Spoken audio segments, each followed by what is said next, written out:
दोस्तों उत्तर प्रदेश में लोक सेवा आयोग से एलटी ग्रेड की वैकेंसीज आने वाली हैं। हालांकि इसमें थोड़ा सा भी वक्त लगेगा, लेकिन जो भी लोग एलटी ग्रेड की तैयारी कर रहे हैं तो इस वीडियो के माध्यम से आपको बताना चाहता हूं कि कौन कौन से ऐसे अभ्यर्थी हैं जिन लोगों को इस भर्ती के लिए आवेदन फॉर्म भरना चाहिए, इसकी तैयारी करनी चाहिए, और किन लोगों को इसकी तैयारी बिल्कुल भी नहीं करनी चाहिए।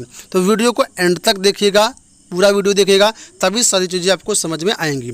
आपसे गुजारिश है कि अगर आप चैनल पर पहली बार आए हैं तो चैनल को सब्सक्राइब कर लीजिएगा, क्योंकि हमारे चैनल पर टीचिंग सेक्टर की सारी अपडेट्स आपको दी जाती हैं।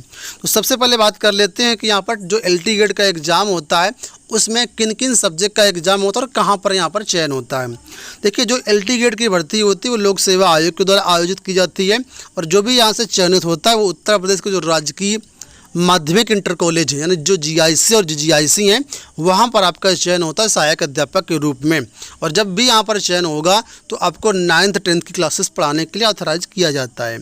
ठीक है, अब यहाँ पर जो रिक्रूटमेंट होता है वो बेसिकली जो यूपी बोर्ड में मान्यता प्राप्त सब्जेक्ट है उन विषयों पर यहाँ पर आपका चयन होता है, जैसे कि हिंदी, अंग्रेजी, math, science, social science, computer, Urdu, biology, Sanskrit, arts, music, commerce, physical education, home science, agriculture.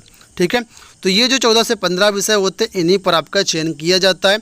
वेतनमान की बात करें तो यहाँ पर ग्रेड पे आपको 4600 का मिलता है, जिसमें बेसिक मिनिमम 44,900 आपका बनता है, और जो डीए वगैरह और एचआरए वगैरह होता है वो आपको अलग से मिलता है। सैलरी अच्छी खासी मिलती है यहाँ पर। तो अगर आप इसमें तैयारी करते हैं तो निश्चित रूप से आप यहाँ पर क्वालिफाई कर सकते हैं। अब मैं आपको बताता हूँ कि किन अभ्यर्थियों को यहाँ पर तैयारी करनी चाहिए। देखिए, यहाँ पर देखिए दोस्तों, जो एलिजिबिलिटी होती है वो आपकी क्या होता है, ग्रेजुएशन आपका मांगा जाता है, प्लस आपके पास बीएड होना चाहिए। ठीक है, ये 2 डिग्री कंपलसरी आवेदन करने के लिए। अब जिनके पास टेट या सीटेट क्वालिफाई नहीं है उनके लिए ये भर्ती सोने पे सुहागा जैसी है कि अगर आप किसी भी सेंट्रल गवर्नमेंट की वैकेंसी को देख रहे हैं तो वहाँ पर टेट या सीटेट टीजीटी में कंपलसरी होता है, एलटी ग्रेड में कंपलसरी होता है, लेकिन यहाँ पर टेट सीटेट का कोई प्रावधान नहीं है। ठीक है, सिंपल सा ग्रेजुएशन किया हुआ है आपने तो यहाँ पर आप आवेदन कर सकते हैं। और यहाँ पर दोस्तों आपको बता दूँ एक और अच्छा बेनिफिट यहाँ पर मिलता है कि ग्रेजुएशन में 50% की जो रिक्वायरमेंट नॉर्मली देखी जाती है वो इस भर्ती में आपको देखने को नहीं मिलती है। यानी ग्रेजुएशन आपने चाहे 40% से किया हो, 45% हो मार्क्स, 50 हो, 60 हो, कोई दिक्कत नहीं है। आप सिर्फ और सिर्फ ग्रेजुएशन क्वालिफाई हैं और बीएड हैं तो आप इसमें आवेदन कर सकते हैं।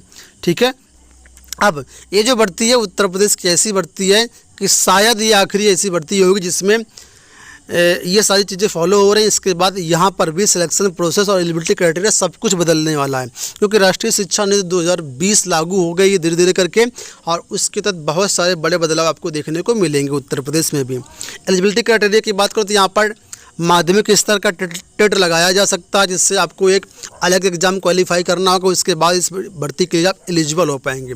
और अगर सिलेक्शन प्रोसेस की बात करते हैं तो यहाँ पर सिलेक्शन प्रोसेस में कई बड़े बदलाव हो सकते हैं, जैसे कि राष्ट्रीय शिक्षा नीति 2020 के माध्यम से आप सब परिचित होंगे। उन चीज़ों को मैं यहाँ पर डिस्कस नहीं करूँगा।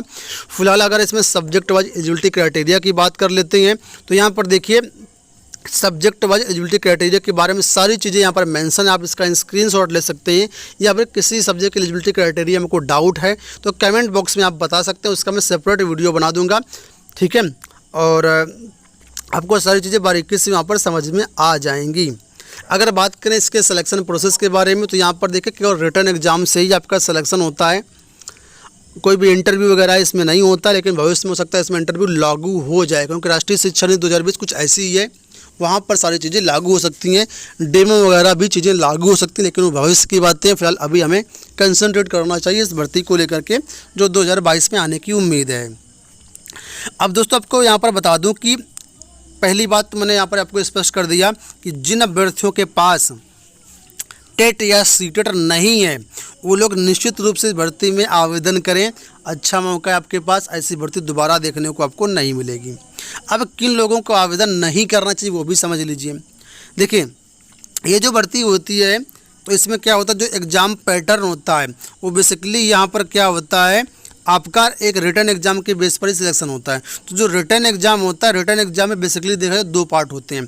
पहला जो पार्ट होता है वो होता है जीएस का आपका, ठीक है, जनरल पार्ट हो जीएस का होता है। दूसरा पार्ट जो होता है आपका सब्जेक्ट का होता है। तो ऐसे अभ्यर्थी जो लोग जीएस में थोड़ा सा वीक हैं, उनको लगता है कि जीएस की तैयारी हम नहीं कर सकते हैं, उन लोगों के लिए भर्ती बिल्कुल भी नहीं है। क्योंकि जीएस यहाँ पर 30 नंबर का आता है, तो कुछ ना कुछ स्कोर तो आपको करना पड़ेगा। ऐसा नहीं है कि आप बिना जीएस के आप सब्जेक्ट में एक्सपर्ट होकर के क्वालिफाई कर लें। क्योंकि दोस्तों कितना भी कोई कैंडिडेट क्यों ना हो, सब्जेक्ट में 100% तो कभी कर नहीं सकता है, ठीक है। अगर आप 90% तक हिम्मत रखते हैं कि हम सब्जेक्ट से निकाल देंगे, तो आप बिल्कुल आवेदन कर सकते हैं, कोई दिक्कत नहीं है। आपको यहाँ पर बता दूं कि बहुत सारे लोगों के मन में ये डाउट रहता है कि क्या हमें जीएस में अलग क्वालिफाई होना है और सब्जेक्ट में अलग क्वालिफाई होना है। ऐसा दोस्तों आपको बता दूं, ऐसा कुछ भी मेंशन नहीं है, ऐसा रूल नहीं है। आपको ओवरऑल ही क्वालिफाई करना है। ओवरऑल का मतलब दोनों में मिला करके ही आपको यहाँ पर क्वालिफाई करना है। अलग अलग क्वालिफाई करने की कोई भी ज़रूरत नहीं। लेकिन बहुत से लोगों के मन में डाउट रहता है, इस वजह से मैंने चीज़ें क्लियर कर दी। तो अगर आपको लगता है, ठीक है, कि हमारा सब्जेक्ट में बहुत अच्छी कमांड है, तो निश्चित रूप से आप इस फॉर्म को भरिएगा, आपका सिलेक्शन हो जाएगा। लेकिन अगर आपको लगता है कि सब्जेक्ट में भी उतनी अच्छी कमांड नहीं है और जीएस में भी उतनी अच्छी कमांड नहीं है, ठीक है, तो आप जो है इसको थोड़ा सा समझिएगा अपने हिसाब से कि क्या हमें इसमें आवेदन करना चाहिए।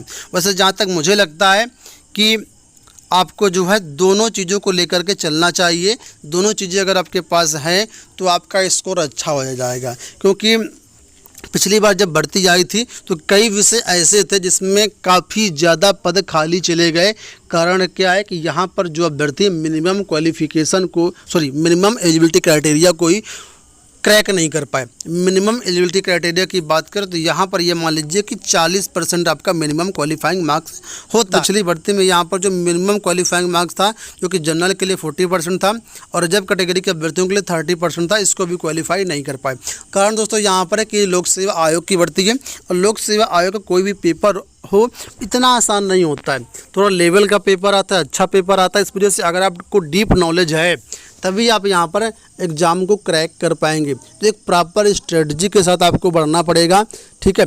अगर आप प्रॉपर स्ट्रेटजी, प्रॉपर प्लानिंग के साथ अच्छी तैयारी करते हैं तो निश्चित रूप से पहली बार में परीक्षा क्वालिफाई कर सकते हैं। हमारा जीएस बहुत ज़्यादा वीक है, तो भाई जीएस के चक्कर में आप ना पड़ो। क्योंकि जब अभी तक आपको समझ में नहीं आया तो फिर एग्ज़ाम आ जाएगा, फिर आपको दिक्कत करेगा वो।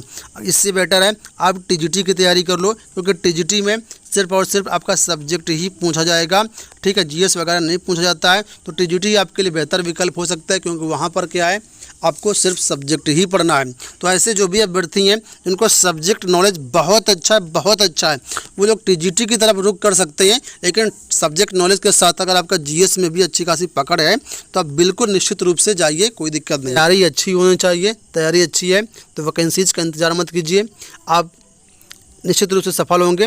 और इस भर्ती को क्वालिफाई करने के लिए जो प्रॉपर इसका सिलेबस है उसको आप पढ़ें। सिलेबस ऑफिशियल वेबसाइट से डाउनलोड कर लें। अगर आपको सिलेबस नहीं मिलता है तो हमारे टेलीग्राम चैनल पर इसका सिलेबस अवेलेबल है, जिसका लिंक वीडियो के डिस्क्रिप्शन में दिया गया, वहाँ से आप टेलीग्राम ज्वाइन कर लीजिए और एलटी गेट का सिलेबस आप लोग डाउनलोड कर लीजिए। प्रॉपर तैयारी के साथ इसको अपना पढ़िए तो निश्चित रूप से आप इस एग्ज़ाम को क्वालिफाई कर सकते हैं।